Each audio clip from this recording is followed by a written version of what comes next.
Hello बच्चों. So let's read the question given here. So question says read the given statements and select the correct option. कि हमको इन दो statement को पढ़ के उनके बेसिस पे इन चारों ऑप्शन में से करेक्ट ऑप्शन को चूज करना है. तो पहले हम दोनों स्टेटमेंट्स को पढ़ लेते हैं. तो पहला स्टेटमेंट गिवन है hanging drop method requires 10% sugar solution with boric acid calcium magnesium and potassium salts.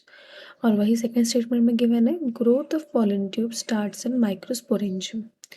तो पहले अगर हम देखें तो यहाँ हम देखेंगे कि पहले इस क्वेश्चन का की कॉन्सेप्ट क्या होना चाहिए.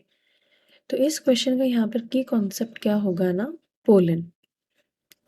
तो अगर हम पहला स्टेटमेंट यहाँ पे देखें तो पहला स्टॉप बोलता है हैंगिंग ड्रॉप मेथड के बारे में जिसके कि सारे कंपोनेंट्स ये होते हैं.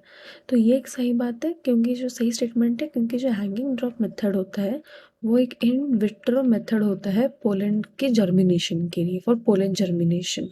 और ये इन विट्रो मेथड में ये सारे न्यूट्रिएंट्स चाहिए होते हैं for the pollen germination, pollen के जर्मिनेशन के लिए और उसके इलोंगेशन के लिए, for the elongation of pollen tube.